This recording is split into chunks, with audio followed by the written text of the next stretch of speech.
What is up, you guys? It is your boy John here from Puma Plow. How's everybody doing? Welcome to the most tired on the farm ever. Today is the day after the 24-hour live stream, so it is October 9th currently, guys. And I was up for 24, actually about 26 hours total yesterday. And we did our 24-hour stream, of course. Hashtag for the kids, guys. Hashtag for the kids. We did our 24-hour live stream. It's like 5 o'clock at night right now. We really got down to the farm just a little while ago today. We didn't leave the house till after 4 o'clock, so kind of a tired day, lazy day. We're still coming down here, you know, get some drone shots, walk around, talk to you guys just a little bit, and cut the grass, that kind of stuff. So I'm just out here kind of walking around the garden. Just wanted to talk to you guys a little bit and, you know, simply say if you we're at the 24-hour stream. I really do appreciate you guys coming out for that. That was just raised well over $2,000 yesterday. And if you guys haven't already done so and you would like to, please go down in the description below. There's a link that'll take you to the Extra Life page and you can donate there. The campaign does run till the end of the year, so anything we get between now and then would be greatly appreciated, as well as anything we've already gotten. It's just awesome. I have the best community, guys, the best community, and I really do appreciate each and every one of you.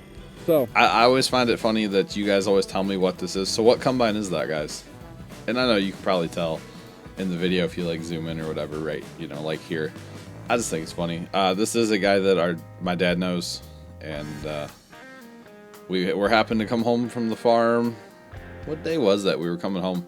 I think it was a Wednesday when we were down there, and I had the drone with me, and I pretty well take the drone out every time when we go down to the farm. There, you can tell you can tell right there what that is. But pretty well take the drone down every single time now, just in case. You never know what you're gonna find, and I don't want to be caught down there, you know, like, oh, I wish I had the drone, because I always have it now. You know, when you think, and it wasn't all that many years ago. This is it. This was how they farmed. Little tiny combines. You would run a couple of them maybe if you were a bigger guy, you know. But nowadays it's 35, 40 foot draper heads and giant combines, and yeah, I mean a modern day combine would eat this thing, would just completely eat this thing. So it is very impressive how far farming equipment really has come, and especially if you go back and look at some of the like old stuff when, like, you know, we go to those farm shows or whatever. It's impressive, guys. It really is. So now, I don't often speed up drone footage because I'm not the biggest fan of how it looks. But in this case, I thought it was kind of cool to come down in a little fast time. Kind of cool. Usually when you like speed up drone footage, you really notice the drone like wobble. Like the drone just kind of wobbles. It drifts. If you're just like hovering, it'll drift around a little bit. Not the biggest fan of speeding that footage up. So usually I don't do it, but in that case, I thought it was kind of cool. And yeah, kind of getting in his face, but you can see the cabs off to the side. I mean, it's an old combine. It's cool.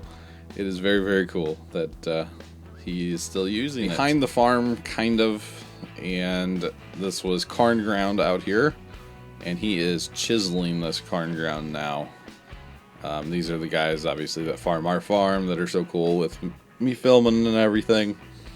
And yeah, so John Deere tractor, and I believe that's a John Deere. Pretty sure it is. He calls it a coulter chisel, which actually makes more sense. I've always called them disc chisels. Well, it's not really a disc in front. It's a coulter. They do have disc chisels as well, but this particular one is more of a coulter chisel, which makes sense because a disc is like cupped and put at an angle. A coulter would be straight on. And that makes more sense. So, and actually I'm looking at this one. I don't think it has any coulters on it. Yeah, I don't think it does, but it's got the harrows on the back, definitely lots of harrows, and obviously he's using his GPS here, guys.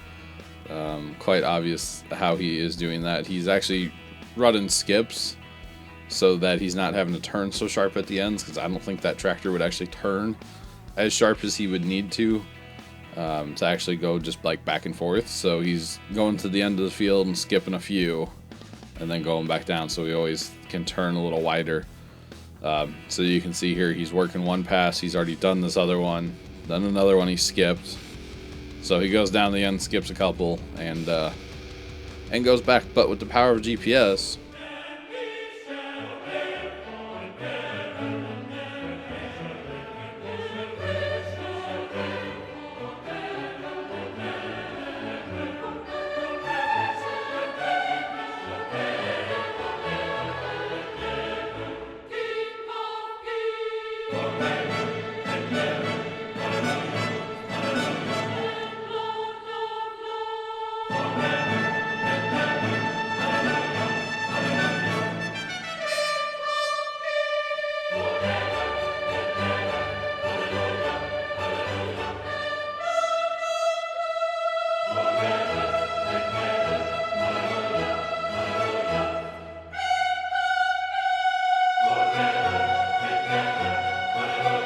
which means we can clean the brush hog and put it away. So we are very particular about keeping the top of it as clean as possible. We pretty much blow it off every time we come in from mowing. It's just, you know, one of those things that you should do. Doesn't really have to happen, but it's one of those things that it's just nice if it does. Got my trusty air gun, air compressors fired up. Let's do it. And it's not even really that bad right now. Hey guys, is the pumpkin party, and a lot more actually as well. So I kind of failed 2 years in a row at filming as much as I wanted to at this party. But I happened to get the drone up for the piñata here in a second. You can't really see it from the air, but it is hanging off of the tractor bucket there. It was a homemade piñata by one of our attendees of the party. And it weighed about 60 pounds when it was full of candy, which is a lot of candy if you think about it. Roughly 60 pounds of candy, obviously. Come on, duh. So normally we string up a rope between the shed and the tractor and hang the piñata from that and let the kids swing at it. But it was so heavy that we had to bring the tractor into the circle of people. So here we go, guys. Group shot. Everybody out on the hill for where the house used to be. It's kind of amusing, actually, having everybody out there and getting a little video of everybody. So kind of amusing. Like I said, about 108 people. Count them all if you want. Find yourself if you want, if you were there. How's it going? So I would say the biggest hit of the party was the drone. Everybody seemed to really enjoy the drone. People were filming the drone when I would bring it into land, actually. I was trying something different here, and I think it worked. I just need to get a little better at flying. Basically going full speed and just turning around him. So the drone is just, I mean, whistling around him here. I don't know if he could see it, but if he could, at least if I was in the cab of that tractor and I saw a drone just flying around me like this, I would freak out. You're going to be looking at the disc from above. Now, last week I did film the disc with the GoPro on the head mount. However, I could not get the drone up in the air because of the rain. It was kind of raining on and off while I was disking, so was not able to get the drone up, obviously. Don't want to trash the drone for a shot. I mean, I probably would if it was a really good shot, don't get me wrong. But just disking, not worth it. The day after the 12-hour stream, hence the no beard, guys. Hence the no beard. Thank you guys so much for helping me raise over $3,000 for Extra Life. That was just amazing. If you don't know what I'm talking about and would like to donate, Extra Life is an awesome charity that helps children's hospitals, and there will be a link down in the description of this video. You can click to go donate to Extra Life, guys. I would greatly appreciate it. But like I said yesterday on the stream, last night we hit over $3,000 to the charity. So they use a starter fertilizer in the planter, and then they use what's called side dressing, so which we filmed this past spring. So pretty cool. Dude, rolling with his 100-foot booms. I was just amazed, and how fast he can cover so many acres with this thing. I mean, it's insane. It really is insane. There's a little ditch. He slowed down a little bit far, and away he goes. So it's awesome. It's just so cool. It's so cool to be able to see this farm equipment in action. And here we are at 400 feet, guys, or so. Little less. And I don't like to push it above the 400-foot mark. Obviously, that is the legal mark here in the United States. I'm not legally allowed to fly the drone above 400 feet, and I try not to push that. You know, a few feet less is good for me, because I just don't want to get in trouble. So don't want to lose my drone, and don't want to have any issues. But yeah, we're sitting up here about 400 feet. So the first things first, I just want to say that 3-point hitch plow with no gauge wheel is a major pain in the arse. It is not fun to set, and our biggest problem is that we don't plow enough.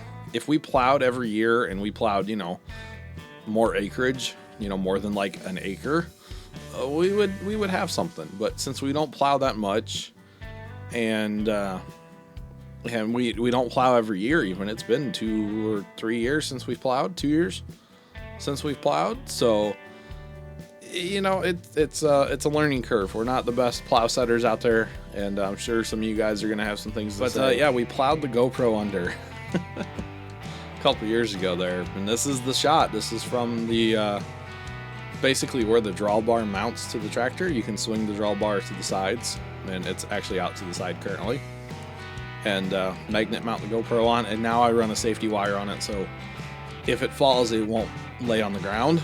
It will stay up out of the dirt and not get plowed under again, because that was a nightmare when that thing got plowed under. Dad keeps changing, or not Dad keeps changing, but I say one thing in a video, and I know he's watching right now, but I say one thing in a video, and then like a couple days later he'll be like, no, we're gonna do the other thing. And it's like, oh, you didn't tell me that before. Oh, okay, cool. So I'll say it. You know, what is up, you guys? John, the voiceover guy, here from Puma Plow. Welcome to this on the farm, where we are now putting away the plow in what I've deemed the orange shed. As you guys were talking about, there's so much orange equipment in this shed, so now it is known to me anyway as the orange shed. This is the old hog shed that we converted years ago into storage for us. We're putting this garage door in the end. Really helps out. But we are done with the Massey Harris Ferguson plow for now, like I said before in the video here. So putting it on our handy dandy little cart that we built for it years ago, because this shed has a concrete floor. We can put it on this little cart that has some heavy duty casters on the bottom, rollers, whatever you want to call them, wheels. That's what they're called. And we can roll it to the back of the shed and put it out of the way and move it around if we have to throughout the year, depending on what we're getting in and out of this building. But for the most part, it pretty well just sits back in the corner, back in the shed all year, and that's pretty much just that. John here from Puma Plow. How's everybody doing? And welcome back to another On the Farm. So now that winter's here, basically, it is time to do some winter projects. So this is a little winter project video today. A little cold start on the old 995. I didn't feel like waiting to plug in the block heater, and felt like doing an actual cold start just for the heck of it. Now we are in the shop here. Dad is working on my errands. It's not an errands. On my Gravely 1536, 15 horse, 36-inch cut V-twin. The ignition modules went out on it. So last time I went out to cut grass, it was running on one cylinder. And that lawnmower on one cylinder, it was enough to drive it around, but like tried to fire up the blades and it wouldn't even spin up the blades all the way, so I had to put it back in the truck, and that was it. So I'm probably not going to show you guys any welds. We're not professional welders. They're not pretty welds, but maybe someday they will be. You know, we're all self-taught. Dad never learned how to weld. I never learned anywhere how to weld. And self-taught. Dad's been watching a lot of YouTube, actually, on how to weld. So, yeah, this one's pretty cool. You tell it what thickness your metal is, and then it does wire and or gas, I guess it would do. Wire and gas and whatever automatically, which is pretty cool. So another thing we've been up to at the farm lately, guys, is doing some preventative maintenance on the old F-150. This is an 89 F-150. Hey guys, it is your boy John here from Puma Plow. Welcome to another On the Farm. This is a very cold edition of On the Farm. It is currently about maybe 10 degrees out here, maybe 12, something like that.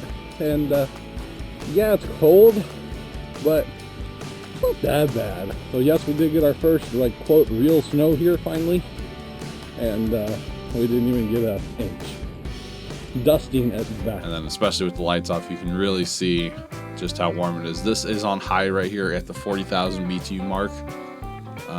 We did not run it on high very long, just enough to kind of get it nice and hot. and test it out. So Here you can see before and after. Before is in the little picture, of course. Top left, and after is in the big picture. And you guys can tell how even and consistent the lighting actually is. It lights up on the walls and everything. It's very, very nice. So they are irrigating quite a bit of ground. Like I said, about 8,000 feet of pipe worth. And it is going to be very interesting to see this in action next summer. But they are out there putting it in now. So it's like, hey, let's film them a little bit. I don't actually have any, I'm talking really fast. Don't actually have any footage of them working, because every time we go to the farm, and we're at the farm like 3 days a week right now, they're never working. They're never working. I don't understand it.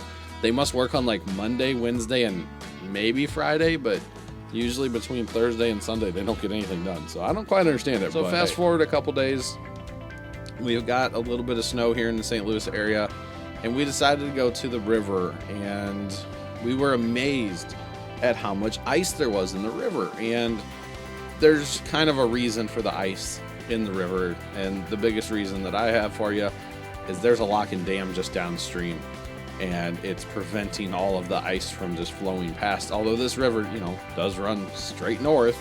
Figure out which river it is, guys. And so of course, you know, there's going to be ice coming down the river this time of year. That's not uncommon, not unheard of. Very little open water. I mean, here's a little bit right here, but very little open water in general in this river. It's kind of impressive. The bald eagles actually like to hang out in this river over the winter. So yeah, that was one of the original lights in the shed right there. It's kind of crazy how little light there was back in the day compared to now, especially on this side with all of the LEDs that we have added down the center.